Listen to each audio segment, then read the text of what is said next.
Hello বন্ধুরা, আসসালামু আলাইকুম। আজকে আমরা যাচ্ছি আহসান মঞ্জিল, যেটাকে পুরান ঢাকা কিংবা কেরানীগঞ্জের মানুষরা নবাব বাড়ি বলেই চেনে। তো আমরা বাসা থেকে বের হয়ে দেখি ঘোড়ার গাড়ি দাঁড়িয়ে আছে আমাদের জন্য। আসলে না, আমাদেরকে যেতে হবে রিক্সা থেকে চড়েই। তো রিক্সায় উঠে আমরা প্রথমে যাব জিঞ্জিরা ফেরিঘাটে।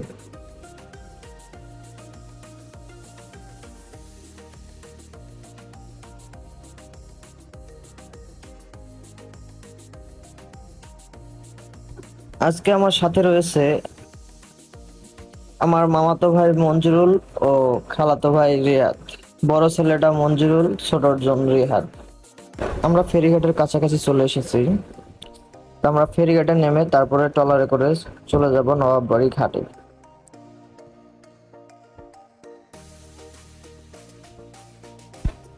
আজকে শুক্রবার হওয়া সত্ত্বেও কোনো জ্যাম ছাড়াই আমরা চলে আসলাম ফেরিঘাটে। তো ফেরিঘাটের কাছাকাছি এসে অল্প জ্যাম পেলাম।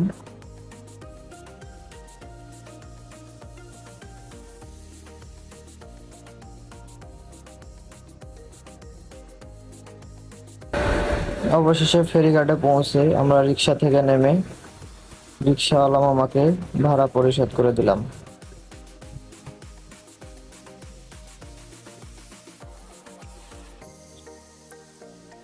রিক্সাওয়ালা মামাকে ভাড়া দেওয়ার পরে আমরা এগিয়ে গেলাম ঘাটের দিকে।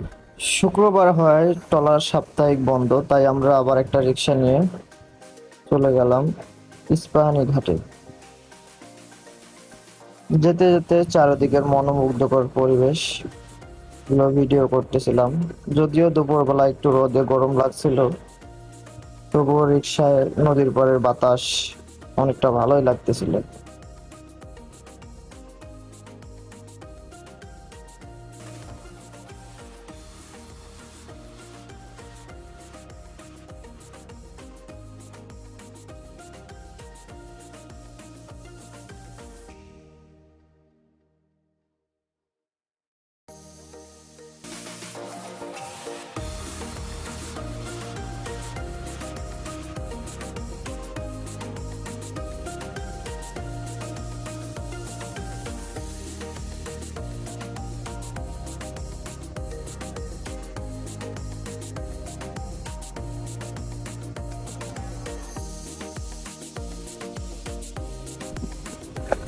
অবশেষে ঘাটে পৌঁছে গেলাম।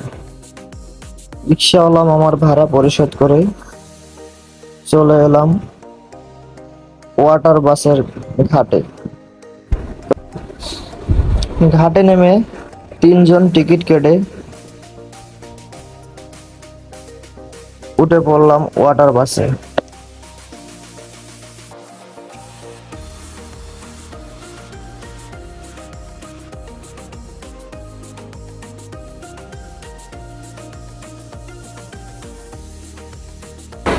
ওয়াটার বাসে উঠে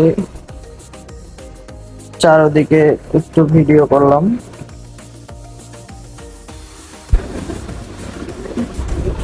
ওরা দুজন ওয়াটার বাসে উঠেই ছবি তোলা শুরু করে দিয়েছে। তা আমিও চারিদিকটা একটু ভিডিও করলাম। দূরে লঞ্চ গুলো দাঁড়িয়ে। কিছুক্ষণের মধ্যে আমাদের ওয়াটার বাসটা ছেড়ে দিল।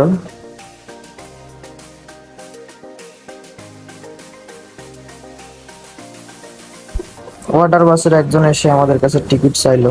টিকিট দেখানো শেষ।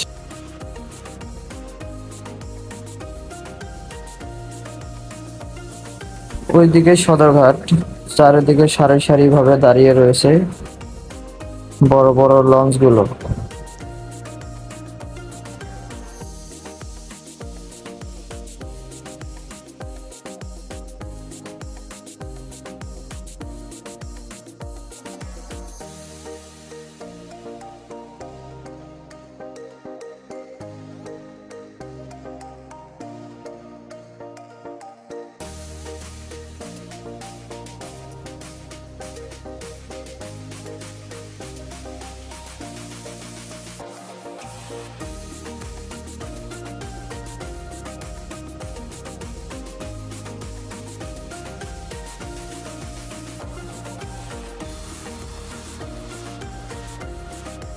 ওয়াটার বাস ছাড়ার 2 মিনিটের মধ্যেই আমরা পৌঁছে গেলাম ঘাটে।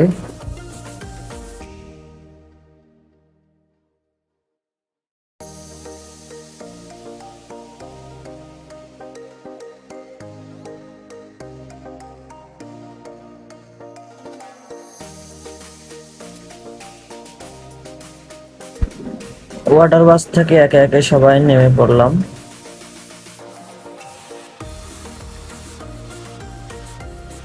ওয়াটার বাস থেকে নেমে কিছুক্ষণ হেঁটে হেঁটে আমাদেরকে যেতে হবে নবাববাড়িতে।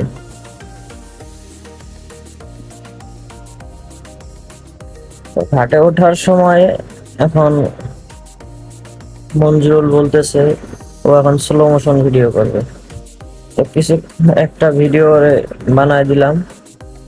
বিশ্বাস করেন ভাই, ওর একটা ভিডিওতে হয়ই না, ওর পছন্দই হয় না যে কোনটা ভিডিও থেকে কোনটা নিবে। গেটের সামনে আসার পরেই ওর অনেক গরম লেগেছে, তো সবাই মিলে 1 গ্লাস করে লেবুর শরবত খেলাম। লেবুর শরবত খাওয়া শেষে আমরা চলে গেলাম টিকিট কাউন্টারে। 3 জনের টিকিট কালেক্ট করলাম, 40 টাকা করে টিকিট। অবশেষে আমরা ঢুকে গেলাম গেটের ভেতর দিয়ে। ঢুকেই সামনে পড়ে বিশাল বড় ফুলের বাগান এবং গাছপালা, মনোমুগ্ধকর পরিবেশ চারিদিকে। ঘুরতে ঘুরতে আমরা চলে যাচ্ছি প্রাসাদের পেছন দিকে। প্রাসাদের পেছন দিক থেকেই শুরু করতে হয়। চারিদিকের পরিবেশটা অনেক মুগ্ধকর। পুরো সপ্তাহ কাজ করার পরে মনটা চায় একটু কোথাও ঘুরে আসি। এরকম জায়গা পেলে তো কোনো কথাই নাই।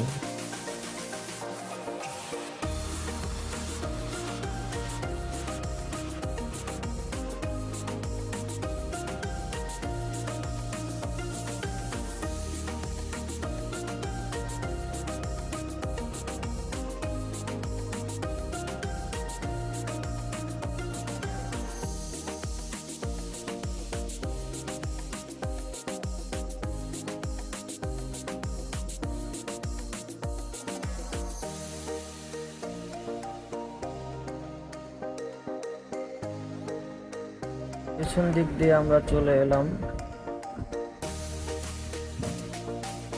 তো এখানে আমাদের টিকিট চেক করা হচ্ছে। তো আনসার ভাই বলতেছে এখানে আর ভিডিও করা যাবে না। আমি পড়ে গেলাম বিপাকে, কিভাবে কি করব। অবশেষে ভিতরে ঢুকে দেখতেছি সবাই ভিডিও করতেছে, ছবি তুলতেছে। তো আমিও শুরু করলাম ভিডিও। বাঙালি বলে কথা, যত নিষেধ থাকুক না কেন ভিডিও তো করতেই হবে, ছবি তো তুলতেই হবে। আমরা একটা রুমে ঢুকে পড়লাম। রুমে ঢুকে দেখি প্রহরী দাঁড়িয়ে রয়েছে। তো এখানে তাক তাক করে সাজিয়ে রাখা রয়েছে আগেকার ব্যবহৃত সিরামিক্সের আসবাবপত্র। এখানে সবাই ভিডিও করতেছে, ছবি তুলতেছে। আসবাবপত্র দেখা শেষে চলে গেলাম পাশের আরেক রুমে। এখানে পিতলের একটা ছোট প্রাসাদ এবং পুরো প্রাসাদের একটা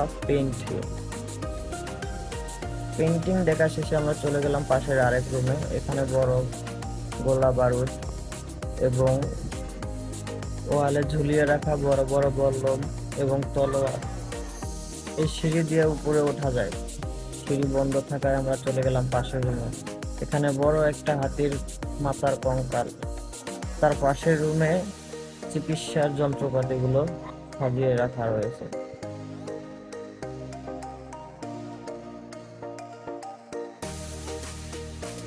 একই রুমে রয়েছে ছোট বাচ্চাদের জন্মের পরে দোলনা এবং বেড। তারপরে চলে গেলাম পাশের রুমে। এই রুমে নবাবের বংশধরেরা এসে সময় কাটাতো। তারপরে আরেক রুমে গেলাম যেখানে বড় বড় সিন্দুক এবং লকারগুলো রাখা রয়েছে, অনেক মোটা মোটা লকার। বলে রাখি এখানে ভিডিও করা নিষেধ, তো অনেক গোপনে ভিডিও করা, তাই ভিডিওগুলো ঠিক মতো দেখা যাচ্ছিল না। পুরো বাড়ির ব্লু প্রিন্ট দেখলাম এবং বড় বড় আগের যত নামি দামি লোকেরা ছিল তাদের সবার ফটোগুলো এখানে সাজিয়ে রাখা।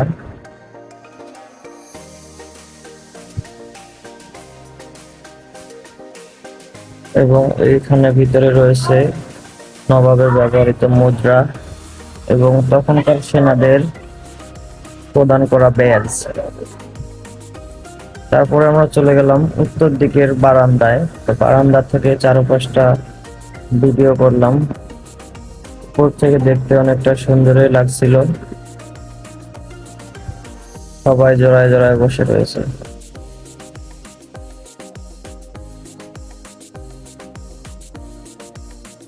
তার ফ্লোর থেকে ছাদ আমার মনে হয় আনুমানিক 20 ফিটের মতো উঁচু হবে।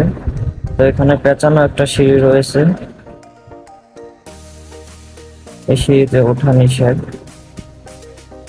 তো আমরা বারান্দা ঘুরে শেষে এখানেও দেখেন, এখানে ওদের ফটো তোলা।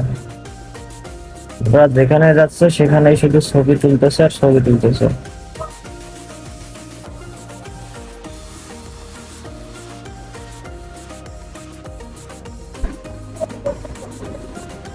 বারান্দায় ঘুরে ফিরে আমরা অগ্রসর হলাম সামনের আরেকটা রুমে।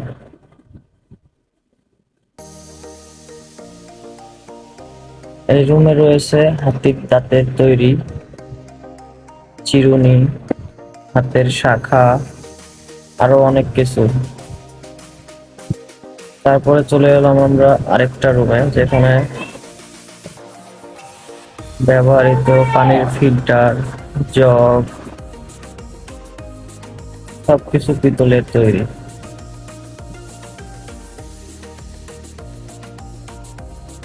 এদিকটা ফিরে দেখি পানির কেতলি, যেগুলো কিনা পানি গরম করার জন্য কাজে লাগে। তারপরে চলে আসলাম পাশের আরেক রুমে। এখানে বিশাল বড় ডাইনিং রুম। এখানে নবাবের নবাব সপরিবারে সবাই মিলে একসাথে খাওয়া দাওয়া করত।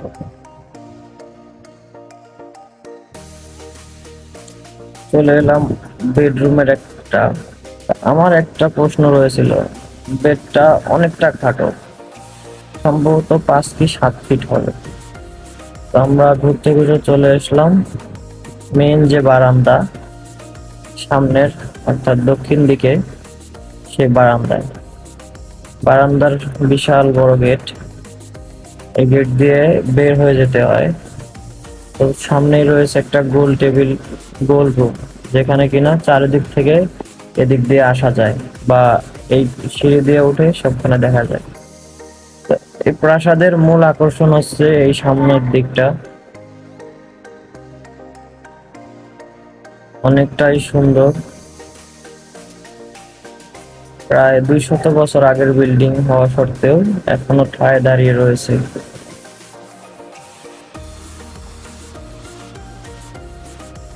চারিদিকটা এতটাই মনোমুগ্ধকর, দেখলে যেন মনটা জুড়িয়ে যায়।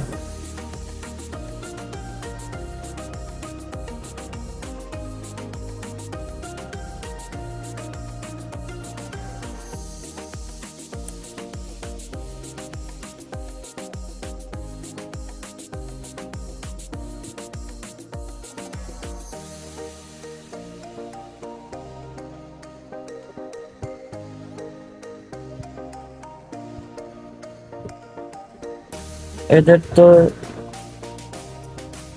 ছবি তোলা আর ভিডিও করা, তো আমিও মনে করলাম যে আমিও একটা স্লো মোশন ভিডিও করি। বন্ধুরা দেখে বলবে যে কেমন হয়েছে, কমেন্ট বক্সে অবশ্যই বলবে। অতঃপর আমরা চলে আসলাম বাগানে সামনের দিকটায়। ওই দিকটা হচ্ছে রানীদের অন্দরমহল, ওখানে মহিলারা সবসময় থাকতো। সবাই বিকেল বেলা একটু বাতাস খাওয়ার জন্য বাগানে এসে বসে থাকলো। বাগানে বসে থেকে কিছুক্ষণ দুষ্টুমি ফাজলামি করার পরে ওদেরকে বললাম চল একটু ছবি টবি তুলি। চারিদিকটা একটু ভিডিও করার পরে এখন কয়টা ছবি তুললাম, ছবিগুলো দেখে নেন।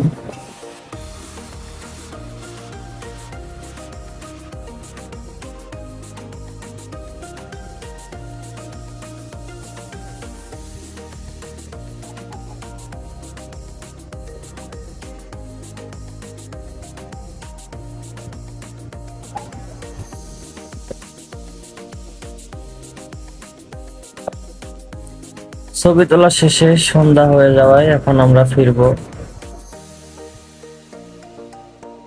তো আমরা ঘুরতে ঘুরতে চলে আসলাম মেন গেটের দিকে।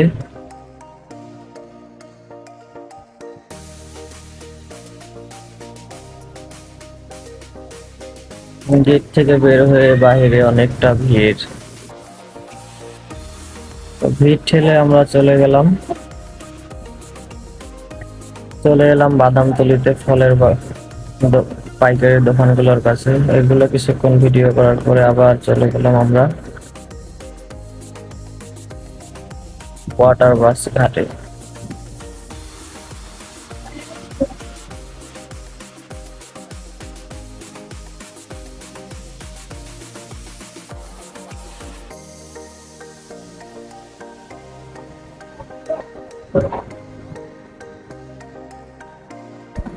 সূর্য ডোবার সন্ধ্যায় নদীর পাড়ে কিছুক্ষণ পর পরই ঠান্ডা হাওয়া শরীরকে নাড়া দিয়ে যাচ্ছে।